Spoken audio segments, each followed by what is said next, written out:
This is Sports Overtime.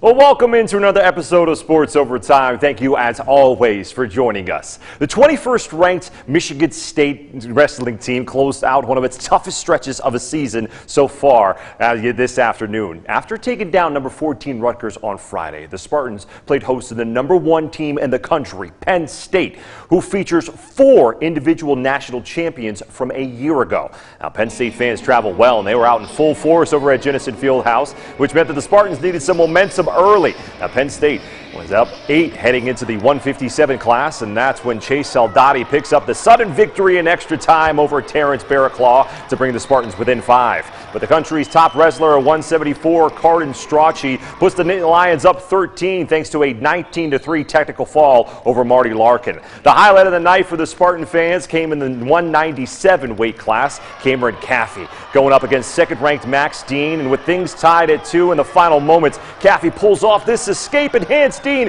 his first loss of the season, Caffey's 21st victory of the year. And in the heavyweight battle, 4th-ranked Greg Kirkfleet needed less than 2 minutes to get the fall over Brad Wilton as Penn State takes down MSU 28-9. And despite that, Caffey proved yet again that even when you think you have him, you don't. Cam's probably our most cerebral wrestler out there.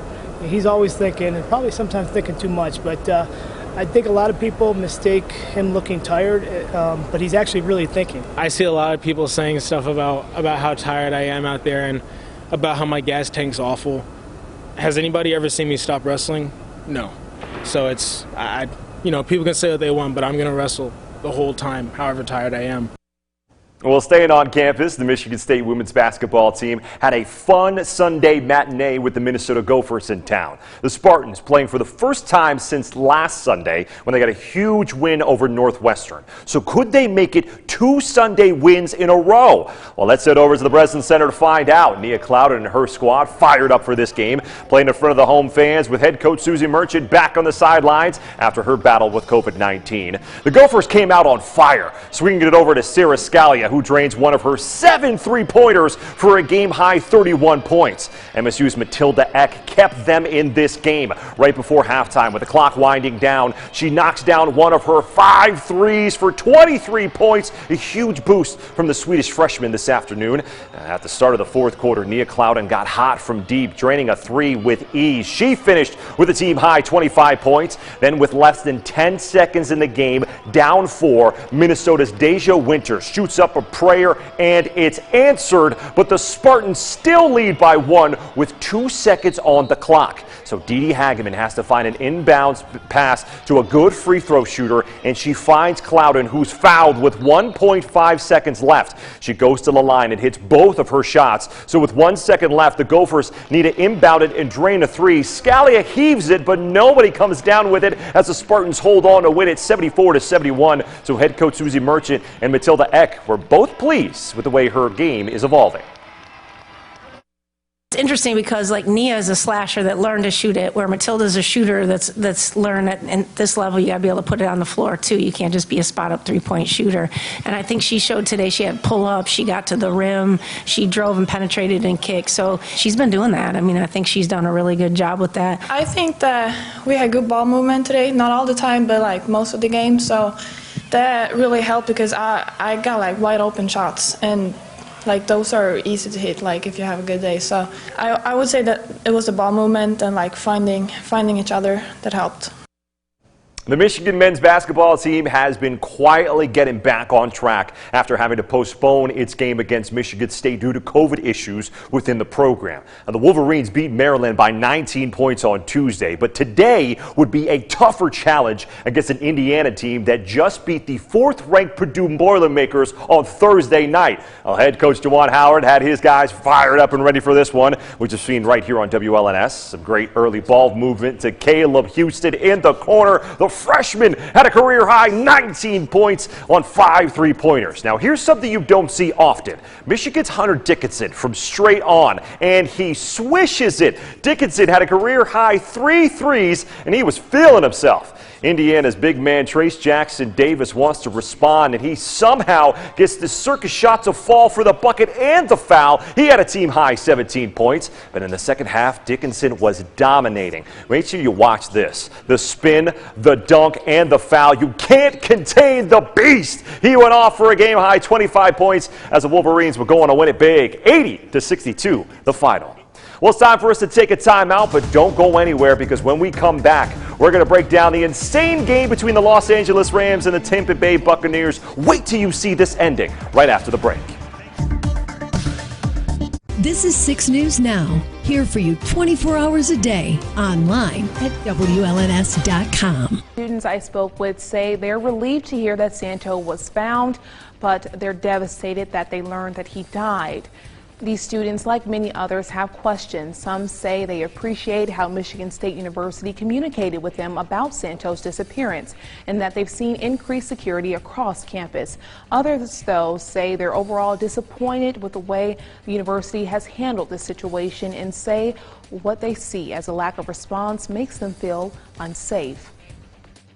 And it's really sad, obviously, because he was such a young guy. I mean, and every time, you have somebody so young die, and especially, I especially fear for the family, because they have so many questions, they have so many doubts, so many things going in their head as to, what happened, how is it that my son ended up dead, that he was just supposed to come here and have a good time. I've seen a lot more police patrolling around campus, which I did not see before he went missing. I'm surprised where they found them. I'm just in shock it took this long.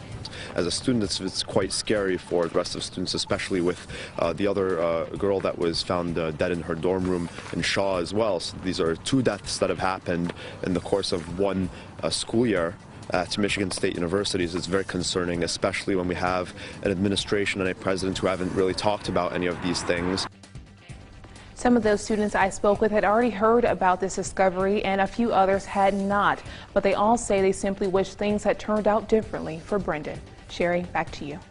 From Storm Tracker 6, this is Weather on the Sixes, sponsored by Auto Owners Insurance. Simple human sense. Light snow continues across mid-Michigan this morning. Roads remain snow-covered and slippery, including here in Lansing. Starting to wind down over the next hour or two, so conditions should begin to improve. But until that happens, it's going to be a rather slow go out there. Here's a look at our Skyview Network, the Capitol Cam, where you see visibility still somewhat reduced. We're at a temperature of 18 degrees. Northerly breeze kicking up to 13 miles per hour, and that makes it feel like 5. Here's a look at downtown Jackson. Look at how much visibility is reduced. Can't even see the Consumers Energy building, or barely. We're at a temperature of 18. Feels like temperature at 11. So snow continues to dump in some locations. Here in Hillsdale, looks like we're in a bit of a lull at this point, but roads are snow-covered and slippery, and we're at a temperature of 20 degrees. Now, as we look at satellite radar, you see the back edge now reaching I-69. That'll continue to push its way off to the east-southeast. We're measured about 1.5 inches here at the station so far since this began last night. Likely closer to 2 or 3 inches, if not a little more, being reported down towards the state line. That's where the snow has been steadiest through much of the early morning hours. Now, this is a part of Welcome back, everyone. The NFL playoff game down in Tampa Bay this afternoon had a Michigan flair to it. On one side, you have the Michigan Wolverine legend Tom Brady, and on the other, you got the former Detroit Lions quarterback Matthew Stafford. So many reasons to be amped up for this game, and the ending was incredible. We pick things up in the second half, where Odell Beckham Jr. is making crazy catches like this one, setting up Stafford to run behind his blockers and barrel his way in for a touchdown to take a 27-3 lead. This one is all Rams. But Tom Brady has been down 28-3 in the third quarter, like back in the Super Bowl against the Atlanta Falcons. Now, this comeback started with handing off to Leonard Fournette, who gets in to make it a 14-point game. Then Brady going to the air, finding a one-on-one matchup, and Mike Evans gets some separation and comes down with it, a 55-yard touchdown to make it a one-score game. The Rams try to run out the clock, but Cam Akers is stripped by Ndamukong Suh, and the Bucs jump on it. Then with 46 seconds left on 4th and 1, another handoff to Fournette. He cuts to the outside, and he is home free to tie the game up at 27 with 35 seconds on the clock. Stafford and his favorite target, Cooper Kupp, connect on 2 huge passes. Now, the second one is a bomb that sets them up at the 12-yard line for Stafford to clock the ball with 4 seconds left, setting up kicker Matt Gay to end it as the Rams win it with a walk-off field goal, 30-27 the final, and Stafford shared his thoughts on this wild ending. Yeah, I mean, we knew it wasn't going to be easy. I mean, we sure let them back in the game with a bunch of mistakes on offense. Our defense played outstanding. We got to clean some stuff up, do a little bit better job in the turnover department, but this is a tough team, man. That's what we're all about, and just happy to get a win and keep it moving. Back here in mid-Michigan, there was a performance from Ionia Bulldog on Friday night that deserved a recap of his performance. The Bulldog senior forward Lane Thomas not only went off for 4 3-pointers, he finished with 17 points to help Ionia get a huge win over Lansing Catholic. This win puts them atop the CAAC White standings with 10 games left in the season, and for Thomas, he couldn't have been happier. It was great. Me and my team came out and we played well, and we came out in the second half. We knew we had to have the first 3 minutes to go on a run here, and we did it. We executed, and we got up. Well, that's all the time we have for tonight's show. From all of us here at WLNS, we thank you for watching and hope you and yours have a happy and healthy rest of your week. Good night, everyone.